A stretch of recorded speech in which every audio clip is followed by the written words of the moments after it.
ಕಟ್ಟೆಮಾಡಲವಾಡಿ ಗ್ರಾಮ ಪಂಚಾಯಿತಿಯಲ್ಲಿ ನಡೆದ ಸಾಮಾಜಿಕ ಲೆಕ್ಕ ಪರಿಶೋಧನೆ ಸಭೆಯಲ್ಲಿ ಸಾಮಾಜಿಕ ಪರಿಶೋಧನಾ ಅಧಿಕಾರಿಯಾದ ಮಂಜುನಾಥ್ರವರು ಹಾಗೂ ತೋಟಗಾರಿಕೆ ಇಲಾಖೆಯ ಫಯಾಜ್ ಪಾಸರ್ ಅವರು ಹಾಗೂ ರೇಷ್ಮೆ ಇಲಾಖೆಯ ಶಂಕರ್ ಅವರು, ತಾಲೂಕು ಸಮಾಜ ಕಲ್ಯಾಣ ಇಲಾಖೆಯ ಅಡಿ ಆದಂತಹ ಸಹಾಯಕ ನಿರ್ದೇಶಕರು ಭರತ್ ಕುಮಾರ್ ಅವರು ಮತ್ತು ಪಂಚಾಯಿತಿಯ ಪಿಡಿಒ ಮತ್ತು ಸಿಬ್ಬಂದಿಗಳು ಮತ್ತು ಮಹಿಳಾ ಸದಸ್ಯರುಗಳು ಕಾರ್ಯಕ್ರಮದಲ್ಲಿ ಉಪಸ್ಥಿತರಿದ್ದರು. ಈ ಸಂದರ್ಭದಲ್ಲಿ 24/25ನೇ ಸಾಲಿನ ಲೆಕ್ಕ ಪರಿಶೋಧನಾ ವಿಚಾರವಾಗಿ ಹಲವು ಕಾಮಗಾರಿಗಳನ್ನು ಸಾರ್ವಜನಿಕರೆದುರು ತೆರೆದಿಡಲಾಯಿತು. ಅದರಲ್ಲಿ ಸಾರ್ವಜನಿಕರು ಹಲವಾರು ಲೋಪದೋಷಗಳನ್ನು ಕಂಡುಹಿಡಿದು ಅಧಿಕಾರಿಗಳನ್ನು ಪ್ರಶ್ನೆ ಮಾಡಿದರು.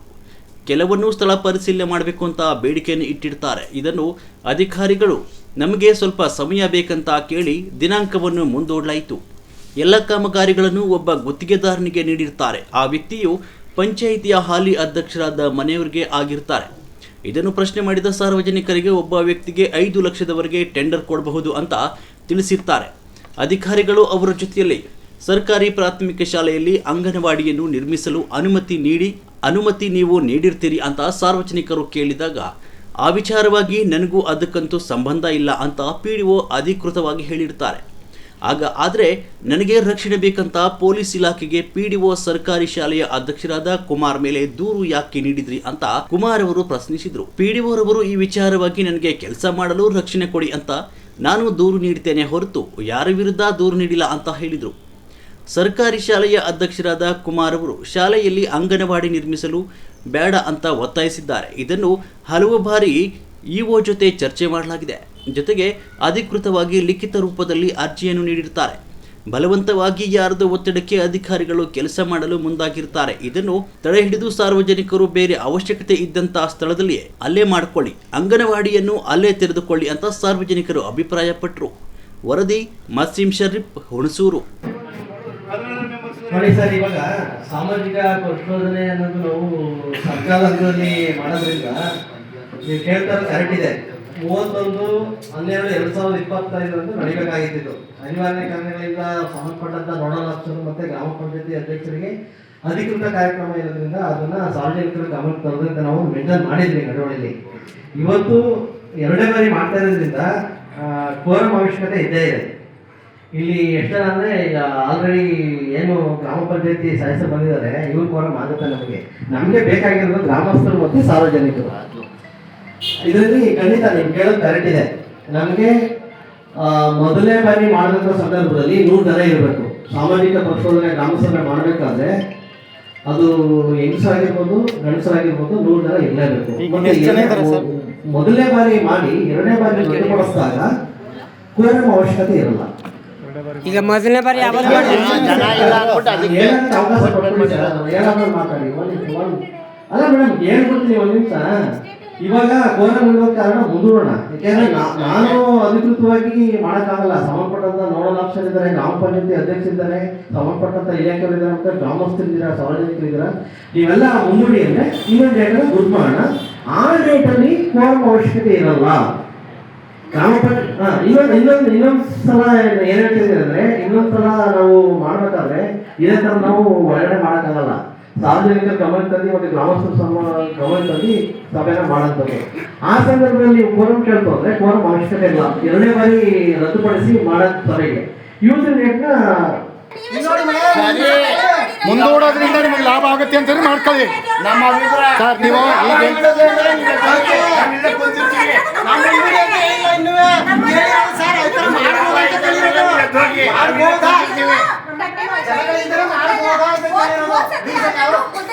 ಎಲ್ಲ ಎಲ್ಲದಕ್ಕೂ ಜನದ ಮೇಲೆ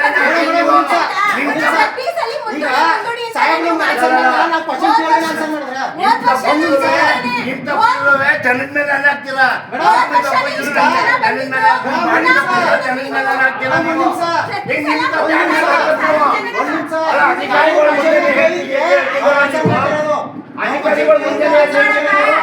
ಯಾವ ಆನ್ಸರ್ ಯಾವ ಕ್ವಶನ್ ಮಾಡ್ಬೋದು.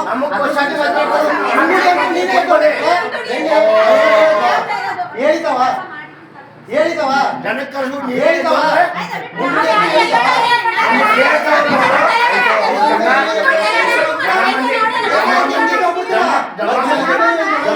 ಕಾರ್ಯಕ್ರಮ ಮಾಡಬೇಕಾದ್ರೆ ಈ ಜನ ಇರಬೇಕು ಅಂತ ಕ್ವಶನ್ ಕೇಳಬಹುದು.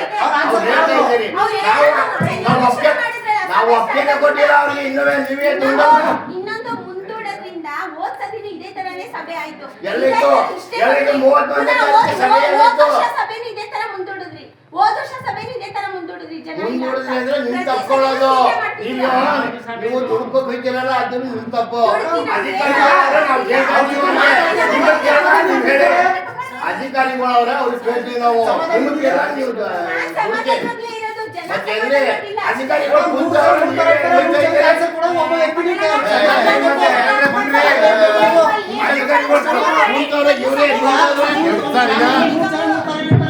ಹೋಗ್ಬಾರ ಸರ್.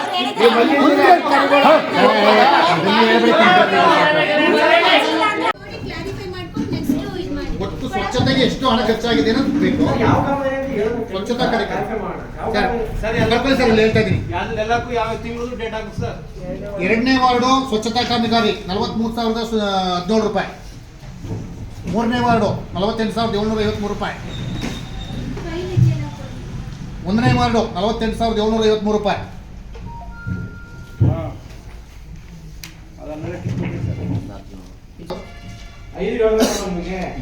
ಐದು ವಾರ್ಡ್ದು ಎಷ್ಟೆಷ್ಟು ಅನ್ನೋದು ಯಾವ ಸಂದರ್ಭದಲ್ಲಿ ಆಗಿರೋಂಥ ಕಟ್ಟೆವಾಡಿ ಕೊಪ್ಪಳದ್ದು ಕೂಡ ಇದೆ. ಆಮೇಲೆ ಯಾವ ಸಂದರ್ಭದಲ್ಲಿ ಆಗಿರೋದ್ರ ಜೊತೆಗೆ ಗುತ್ತಿಗೆದಾರ ಯಾರು ಒಂದು ಗುತ್ತಿಗೆದಾರ ಅಂತಂದ್ರೆ ತಿಂಗಳಲ್ಲಿ ಎಷ್ಟು ದಿನ ಫೋಟೋ ವರ್ಕ್ ಮಾಡ್ತಾರೋ ಫೋಟೋ.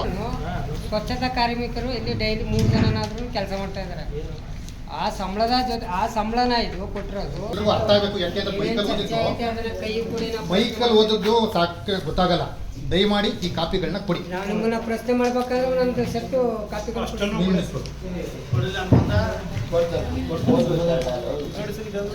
ಇದಲ್ಲ ಈ ಓದಿದ್ದು ಯಾರು ತಲೆ ಒಳಗೂ ಓದಿಲ್ಲ. ಅದು ಕೈ ಕೊಡದೆ ಏನು ಹೋಗಲ್ಲ.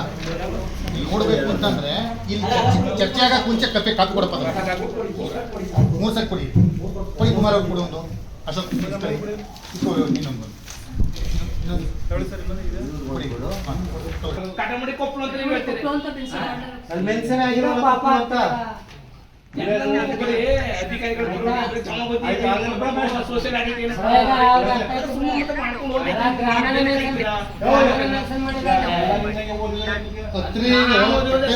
ಗ್ರಾಮದ ಸರ್ಕಾರಿ ಕಟ್ಟೆ ಮಾಡಿ ಗ್ರಾಮದ ನೋಡಿ ಯಾರು ಸರ್ ಬರ್ತಿರೋರು?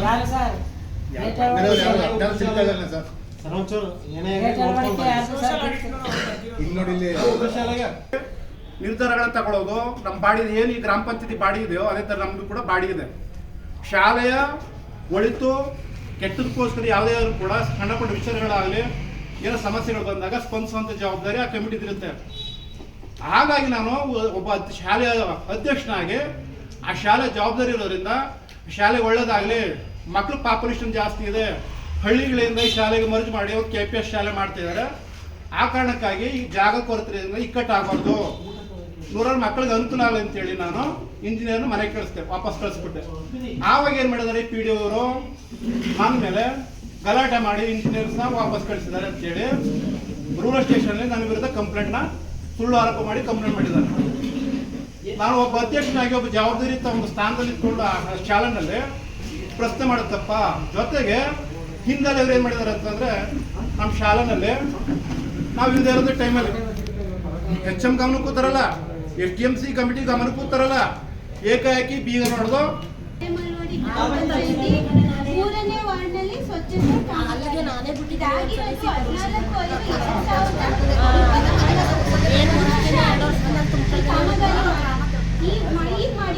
ಈಗ ಮಾಡಬಾರ್ದು ಅಂತ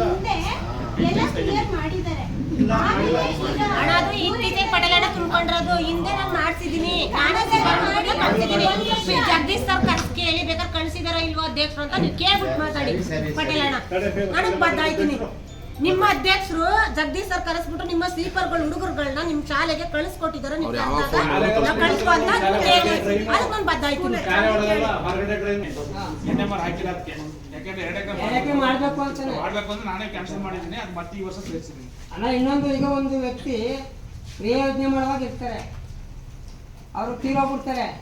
ಈಗ ತೀರೋದ್ಮೇಲೆ ಅವರು ಕ್ರಿಯೆ ಯೋಜನೆಯಲ್ಲಿ ಪಟ್ಟಿಯಲ್ಲಿ ಹೆಸರಿರುತ್ತೆ, ಫಸ್ಟೇ ಹೆಸರಿರುತ್ತೆ ಸಾಹೇಬ್ರೆ. ಅದಾದ್ಮೇಲೆ ತೀರೋಗ್ತಾರೆ. ಅದನ್ನ ನೀವು ಅಪ್ರೂವಲ್ ಮಾಡ್ಕೊಂಡು ಅದನ್ನ ಕೊಡ್ಬೋದು ಅಥವಾ ಬೇರೆ ಮೊದಲು ಮಾಡ್ಬೋದು ಮಾಡೋಕ್ಕಾಗಲ್ಲ. ಯಾಕೆಂದ್ರೆ ಈಗ ಯಾರೋ ರಮೇಶ್ ಅಂತ ಇರ್ತಾರೆ, ಆಕ್ಷನ್ ಪ್ಲಾನ್ ಇದ್ರು. Next action plan action plan approval ಆದ್ಮೇಲೆ ನೆಕ್ಸ್ಟ್ ನಾವು ಕಾರ್ಯಕ್ರಮ ಮಾಡ್ಕೊಳ್ಳುವಾಗ ತೀರೋಗಿದ್ರೆ ಮಾಡಕ್ ಬರಲ್ಲ. ಅಥವಾ ಮುಂಚೆ ತೀರೋಗಿದ್ರೆ ಈಗ ಅಪ್ರೂವಲ್ ಆಗ್ಬಿಟ್ಟಿದೆ ನಿಮ್ಮ ಮಾಡಕ್ ಬರಲ್ಲ. ಸರಿ, ಅಪ್ರೂವಲ್ ಆಗೋಗಿದೆ, ಕೆಲಸನೂ ಮಾಡ್ಕೊಂಡಿದ್ದಾನೆ, ಕೆಲಸ ಕೆಲಸ ಮಾಡ್ಕೊಂಡ್ರೆ ಸದೋಯ್ತಾರೆ, ಅವಾಗ ಏನ್ ಮಾಡ್ಬೇಕು? ಏನ್ ಮಾಡೋದು? ಕೆಲಸ ಮಾಡಂಗೆ ಇಲ್ವಲ್ಲ ಮೊದ್ಲೇ. ಅಪ್ರೂವಲ್ ಕೊಟ್ಟಿರ್ತಾರಲ್ಲ, ಮುಂದಿನ ವರ್ಷ ಏಪ್ರಿಲ್ ನಂತರ ಅನುಷ್ಠಾನ ಮಾಡಕ್ಕೆ ಈ ವರ್ಷ ನಾವು ಸೇರಿಸ್ಕೊಂಡು ಮಾಡ್ಕೊಳ್ಳೋದು. ಈ ಕೆಲಸ ಹೆಂಗ್ ಮಾಡ್ಕೊಳಕ್ ಅವಕಾಶ ಇರಲ್ಲ. ಈಗ GPS ಮಾಡ್ಬೇಕು, 4 ಮೂಲೆ ಸುತ್ತಬೇಕು, ಅಲ್ಲೇ 4 ಮೂಲೆ ಎಲ್ಲೆಲ್ಲೂ ನಾವು ಫೋಟೋ ಮಾಡ್ಬೇಕು, ಅಲ್ಲೇ ತೋರಿಸ್ಬಿಡ್ತೀವಿ. ಜಿಯೋ ಟ್ಯಾಗ್ ಹೊಸ ಮಾಡಿದ್ರಿಂದ ಈ ಕೆಲಸನೇ ಫಸ್ಟ್ ಸ್ಟಾರ್ಟ್ ಮಾಡೋದಿಲ್ಲ. ಸರ್ ಕೆಲಸ ಸ್ಟಾರ್ಟ್ ಮಾಡಿದ್ರೆ ನೀವ್ ಹೇಳ್ತಾರೆ ಸರಿ ಇದೆ. ಅಶೋಕ್ ಒಂದು ನಿಮಿಷ ಸರ್, ನೀವು ಏನ್ ಕ್ರಿಯಾ ಯೋಜನೆ ಸೇರಿಸಿದಿರಿ, ಕ್ರಿಯಾ ಯೋಜನೆ ಸೇರಿಸಿ ನೆಕ್ಸ್ಟ್ ಇಯರ್ ಅಪ್ರೂವಲ್ ಕೊಟ್ಬಿಡ್ತೀವಿ. ಅಪ್ರೂವಲ್ ಜಿಲ್ಲಾ ಪಂಚಾಯತಿ ಕೊಟ್ಬಿಡುತ್ತೆ. ಕೊಟ್ಟಾದ್ಮೇಲೆ ಆ ವ್ಯಕ್ತಿ ಕೆಲಸನೂ ಮಾಡ್ಕೊಂಡ್ಬಿಡ್ತಾರೆ, ಕೆಲಸ ಬಿಲ್ ಆಗಿರಲ್ಲ, ಸತ್ತೋಗ್ಬಿಡ್ತಾರೆ, ಅವಾಗ ಏನ್ ಮಾಡ್ತೀವಿ? GPS ಮಾಡಿದ್ರೆ ಕೆಲಸ ಮಾಡಕ್ಕಿಲ್ವಲ್ಲ. ಏನ್ NMR ತಗೊಂಡಿರ್ತಾರೆ ಅಲ್ಲಿವರೆಗೂ ಅಷ್ಟೇ. ಬರುತ್ತಾ ಇಲ್ವಾ? ಅಕಸ್ಮಾತ್ ನೀವು ಕೆಲಸನ ಮಾಡಿ ಎಲ್ಲ NMR ಎಲ್ಲವೂ GPS ಆಗಿರುತ್ತೆ, ಅಪ್ರೂವಲ್ ಆಗಿರುತ್ತೆ, ಎಲ್ಲವೂ ಆಗಿರುತ್ತೆ. ಕೆಲಸ ಮಾಡ್ಕೊಟ್ಬಿಟ್ಟಿರ್ತೀನಿ ಅವ್ರಿಗೆ. ಕೆಲಸನೂ ಮಾಡಿ ಅವ್ರು NMR ತಗೊಂಡು ದುಡ್ಡು ತಗೊಂಡ್ರೆ ಆ ಪೀರಿಯಡ್ ಅಲ್ಲಿ ಏನಾರ ಅತಿ ಮುಂದೆ ನಂತರ ತೀರೋಗಿ ಅದನ್ನ ನಾನೇನ್ ಮಾಡಕ್ಕಾಗಲ್ಲ. ಅವಾಗ ಏನ್ ಮಾಡ್ಬೋದು? ಅದು ಕೆಲಸ ಆಗೋಗಿರ್ತದಲ್ಲ, ಪೂರ್ತಿ NMR ಹಾಕೊಂಡಿರ್ತೀನಲ್ಲ, NMR ಆಗಿರುತ್ತೆ, NMR ಆಗಿರ್ತದೆ, ಹಣನೂ ಬಂದಿರುತ್ತೆ. NMR ಆಗಿ ಅವ್ರ ಜೀವಂತ ಇದ್ದಾಗ ಆಗಿರ್ತದೆ. ಆಯ್ತು ಕೊಡ್ಬೇಕು. ಆಯ್ತು ಕೊಡ್ಬೇಕು, ಅದನ್ನ ಕೊಟ್ಬಿಡು. ಸಾಹೇಬ್ರೆ, ಇನ್ನೊಂದು ನಾನು ನಿಮ್ಮ ಗಮನಕ್ಕೆ, ನೀವು ಕಳೆದ ಯಾವುದೇನು ಸೋಷಿಯಲ್ ಆಡಿಟ ಈ ಸಂದರ್ಭದಲ್ಲಿ ಸಣ್ಣ ಮಾನವರದ ಒಂದು ನಿಮಗೆ ಅರ್ಜಿ ಕೊಟ್ಟೆ ನಾನು. ನೀವೇ ಕೊಟ್ರಿ. ಅದನ್ನ ಕೇಳಿ ಪಂಚಾಯತಿ ವರ್ಕರು ಅದನ್ನ ಅವರ ಚಿಕ್ಕಮ್ಮಂಗೆ ಹಾಕೊಂಡ್ರು. ಇರ್ಲಿ ಅದು ಹಾಕೊಂಡ್ರು. ನೆಕ್ಸ್ಟ್ ತಿರ್ಗಾ ನೀವು ಮಾಡಿ ಅಂತ ಅಂದ್ರಿ, ನೆಕ್ಸ್ಟ್ ಮಾಡಿದ್ವು. 2 ಎಕರೆ ಬರೆಯೋದಕ್ಕೆ 1 ಎಕರೆ ಬರ್ದವ್ರು ಅವರು. 2 ಎಕರೆ ಪಾಣಿ ಕೊಟ್ಟು ಅದು ಕೂಡ ರೈತನಿಗೆ ಮೋಸ ಹೆಂಗಾಗ್ತದೆ ಅಂತಂದ್ರೆ, ಇಲ್ಲಿ ತುಂಬಾ ಅಸಡ್ಡೆತನದಿಂದ ವರ್ಕ್ ಮಾಡಿ ಇಲ್ಲಿ ಕ್ರಿಯಾ ಯೋಜನೆ ಮಾಡುವಾಗ ರೈತರಿಗೆ ತುಂಬಾ ಅನಾನುಕೂಲಗಳಾಗ್ತದೆ. ಇದ್ರ ಬಗ್ಗೆ ನೀವು ಇದು ಮಾಡಬೇಕು. ಇದ್ರೂ ಕೂಡ ಸಮರ್ಪಕವಾಗಿ ಸ್ವಚ್ಛತೆ ಕಾರ್ಯ ಆಗ್ತಾ ಇಲ್ಲ. ಜಾತ್ರೆ ಸಂದರ್ಭದಲ್ಲೂ ಕೂಡ ಮಾಡೋಂಥದ್ದನ್ನ ಮಾಡ್ತಾ ಇದ್ದಾರೆ. ಒಂದ್ ಕಡೆ ತೆಗಿತಾರೆ, ಇನ್ನೊಂದ್ ಕಡೆ ತೆಗಿಯಲ್ಲ. ಹಸಿರು ಇರೋದನ್ನು ಕೂಡ ಕೊಚ್ತಾ ಇಲ್ಲ. ಅದನ್ನ ಕರ್ಕೊಂಡೋಗಿ ತೋರಿಸಿದೀವಿ. ಮೆಂಬರ್ ಯಾರಿದಾರೋ ಅವ್ರಿಗೂ ತೋರಿಸಿದ್ರು. ಹಾಸ್ಪಿಟ್ಲ್ ಮುಂಭಾಗ, ಬೇರೆ ಯಾವ್ದು ಜಾಗ, ಹಾಸ್ಪಿಟ್ಲ್ ಮುಂಭಾಗ ತಗೊಂಡೋಗಿ ತೋರಿಸಿದ್ವಿ, ತೆಗಿಲಿಲ್ಲ. ಇನ್ನೂ ಫೋಟೋಗಳಿದೆ, ಕ್ಲೀನ್ ಮಾಡದೇ ಇರ್ತಕ್ಕಂಥ ಜಾಗ ಕೊಡ್ತೇವೆ. ಆದ್ರೆ ಇಲ್ಲಿ ಈಗ ಸಾಮಾಜಿಕ ಲೆಕ್ಕಪತ್ರ ನಡೀತಾ ಇರ್ತಕ್ಕಂಥದ್ದು 24, 25 ಸರ್, 23, 24, 24, 25 ಸರಿ. ಕಾಮಗಾರಿ 24, 25 ಕಾಮಗಾರಿ ಅನುಷ್ಠಾನ ಆಗಿರೋದು. ಕಾಮಗಾರಿ ನಡೆದಿರೋದು ಮೇ ತಿಂಗಳು. ಬಿಲ್ ಆಗಿರೋದು 15/3/24 ಅಂದ್ರೆ ಅಪ್ರೂವಲ್ ಡೇಟ್ ಅಲ್ಲಲ್ಲ, ಬಿಲ್ ಆಗಿರೋದು ಡೇಟ್ ಹೇಳಿದ್ರೆ ನೀವು 15/3. ಬಿಲ್ ಆಗಿರೋ ಡೇಟ್ ಹೇಳಿ ಸರ್, ಬಿಲ್ ಆಗಿರೋ ಡೇಟ್ ಹೇಳಿ ಸರ್.